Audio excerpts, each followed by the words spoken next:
Hello students, good morning. आज हम लोग बच्चों 12th क्लास के लिए केमिस्ट्री का क्लास शुरू करने जा रहे हैं। आप सभी बच्चे ध्यान से पढ़िएगा और जो भी आपको प्रॉब्लम होगी कमेंट बॉक्स में जाकर अथवा व्हाट्सएप के माध्यम से आप लोग पूछ सकते हैं। जब तक लॉकडाउन है बच्चों, तब तक हम लोग ऑनलाइन पढ़ाई करेंगे और पुनः जब आपके क्लास शुरू हो जाएंगे कोचिंग में, तो फिर हम आपको जहाँ तक क्लास में पढ़ाए थे कोचिंग चलने पर उसके आगे हम आपको पढ़ाएंगे। इसका पुनः हम रिवीजन कर देंगे।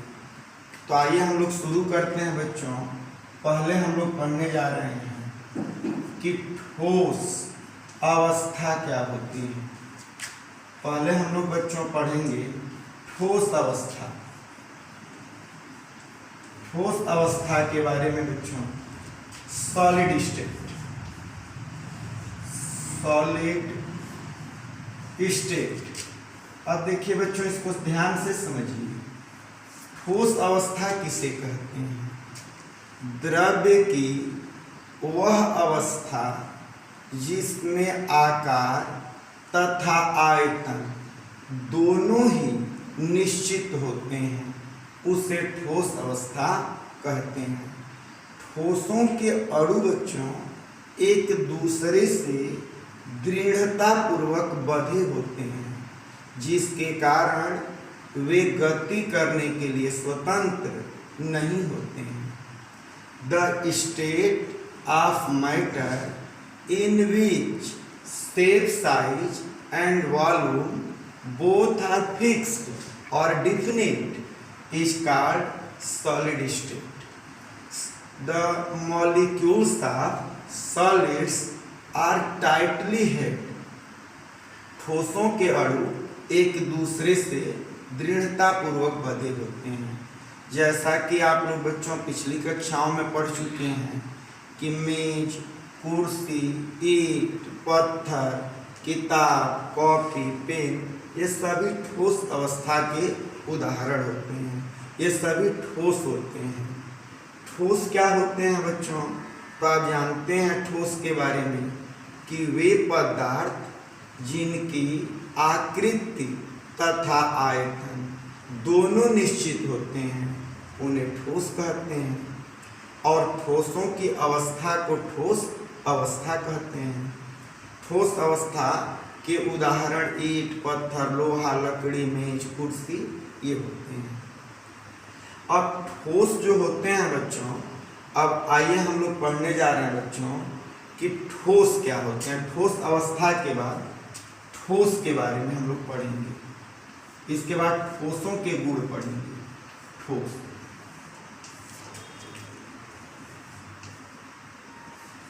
सॉलिड्स। पहले हम बच्चों आपको ठोस अवस्था पढ़ाएंगे।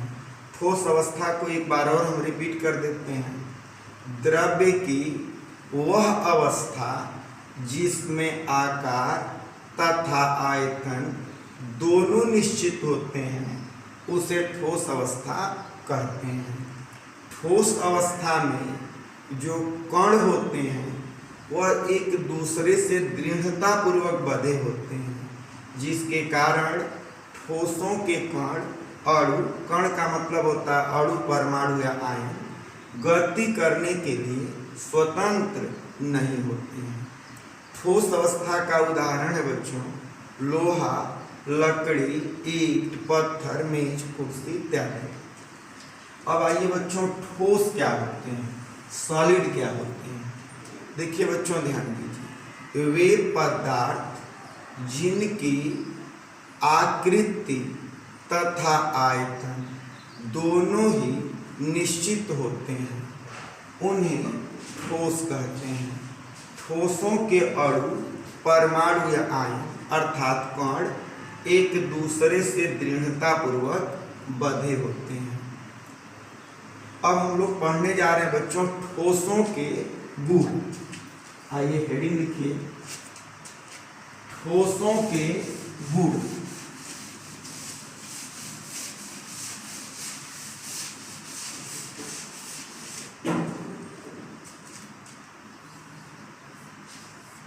ठोसों के गुण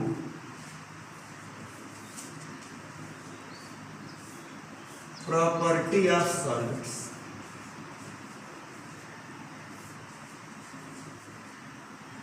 प्रॉपर्टीज ऑफ सॉलिड्स। देखिए बच्चों, ठोसों के गुण में हम लोग जो है पढ़ने जा रहे हैं। पहला गुण ये होता है बच्चों, ठोसों की आकृति तथा आयतन दोनों निश्चित होते हैं। The shape, size and volume of solids are definite. पहला क्या है बच्चों कि ठोसों की आकृति तथा आयतन दोनों निश्चित होते हैं। The shape, size and volume of solids are definite. दूसरा ये होता है बच्चों, ठोसों के अणु एक दूसरे से दृढ़ता पूर्वक बंधे होते हैं। The molecules of solids are tightly held, दृढ़ता पूर्वक बंधे होते हैं। तीसरा ये होता है बच्चों, ठोसों के अणु अपनी साम्य स्थिति के इधर उधर कंपन करते हैं।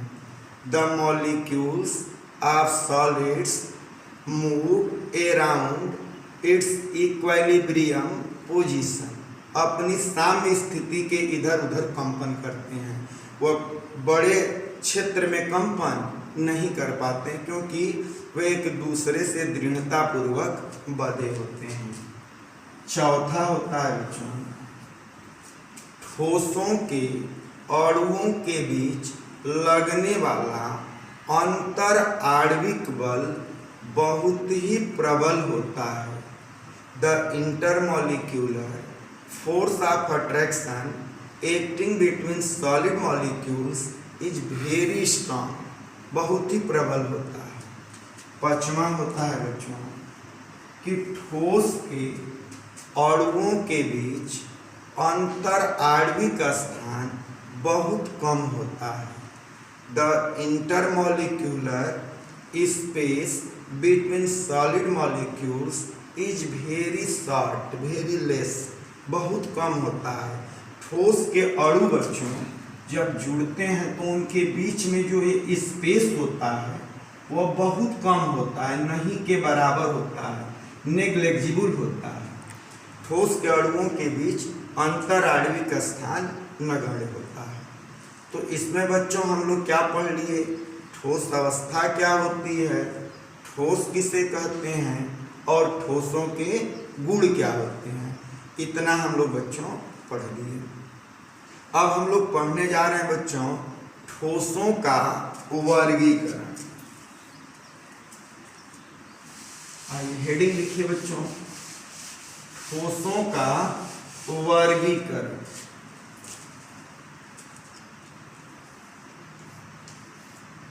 ठोसों का वर्गीकरण।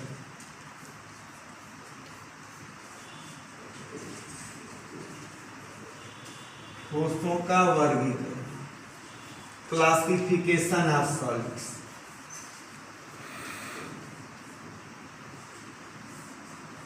Classification of solids. ठोसों का वर्गीकरण। ध्यान दीजिए बच्चों, जैसा कि आप लोग पढ़े हैं, ठोसों को दो वर्गों में विभाजित किया गया है। पहला होता है बच्चों, फर्स्ट होता है क्रिस्टलीय ठोस। क्रिस्टलीय पहला होता है बच्चों क्रिस्टलीय ठोस। इसको इंग्लिश में हम लोग बच्चों क्रिस्टलाइन सॉलिड कहते हैं। और दूसरा होता है अक्रिस्टलीय ठोस,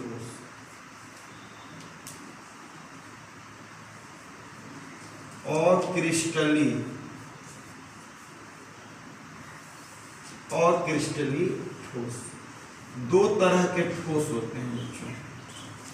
ठोसों को दो वर्गों में विभाजित किया गया है, क्रिस्टलीय ठोस क्रिस्टलाइन सॉलिड्स और अक्रिस्टलीय ठोस यानी एमार्फस सॉलिड्स। आइए इसमें पहला हेडिंग लिखिए बच्चों, हम लोग पढ़ेंगे क्रिस्टलीय ठोस क्रिस्टलाइन सॉलिड्स।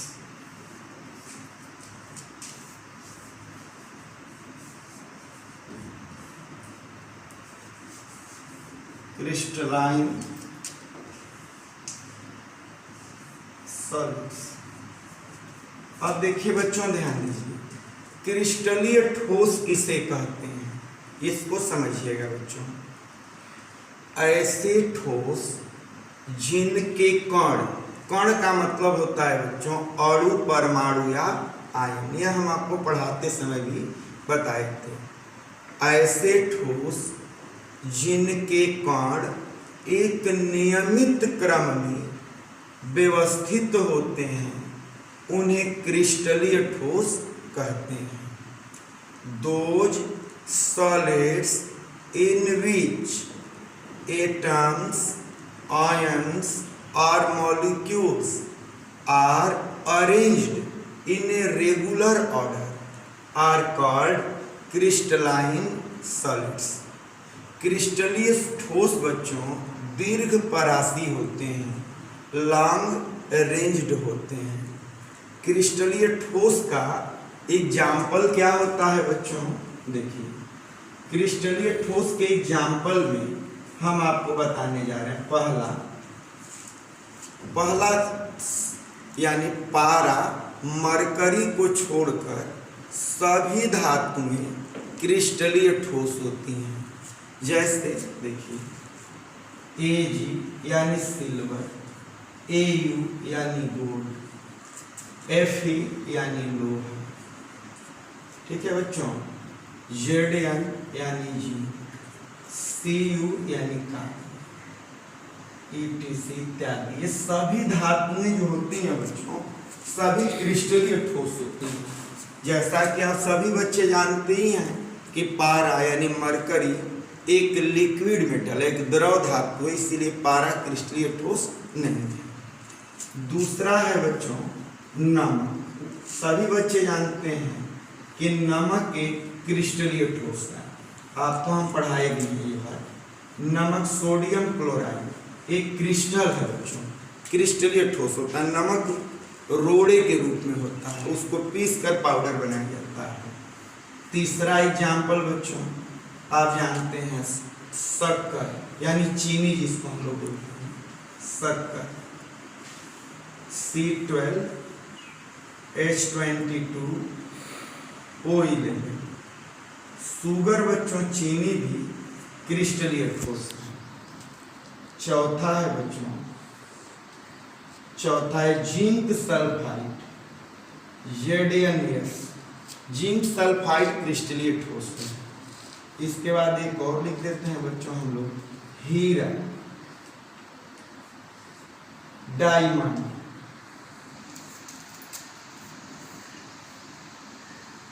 हीरा, डायमंड, डायमंड बच्चों क्रिस्टलीय ठोस है। अब आइए बच्चों हम लोग पढ़ने जा रहे हैं क्रिस्टलीय ठोसों के गुण।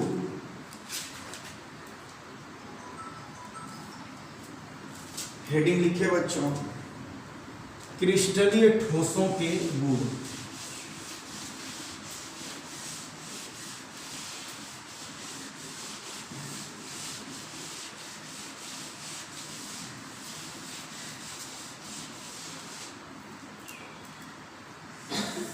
क्रिस्टलीय ठोसों के गुण।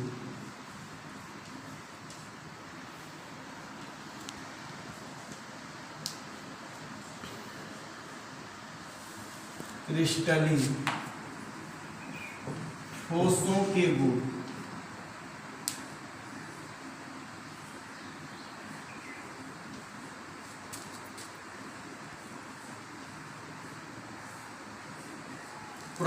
Properties of crystalline solids.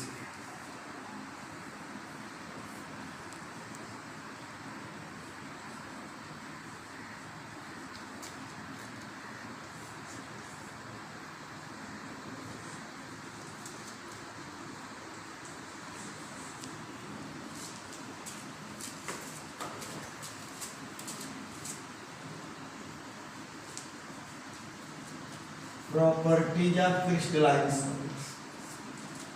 आइए बच्चों, पहला गुण ये समझ लीजिए बच्चों। पहला गुण ये होता है कि क्रिस्टली ठोसों के कण को आप पोस्ट में अणु, परमाणु या आयन लिख सकते हैं। क्रिस्टलीय ठोसों के कण एक नियमित क्रम में, एक रेगुलर ऑर्डर में अरेंज होते हैं। पहला गुण है।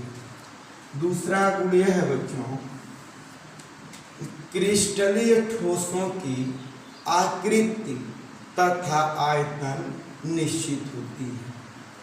The shape, size and volume of crystalline solids are fixed.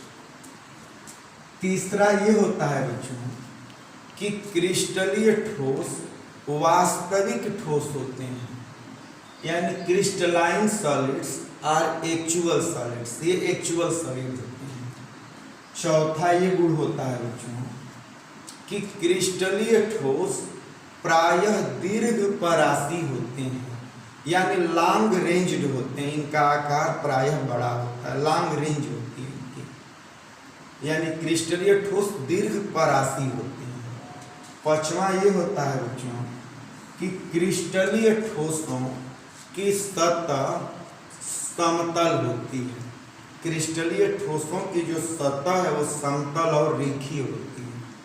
समतल का मतलब प्लेन होते हैं। तो ये 5 इनके गुण हैं बच्चों, क्रिस्टलीय ठोसों के 5 गुण होते हैं। ठीक है।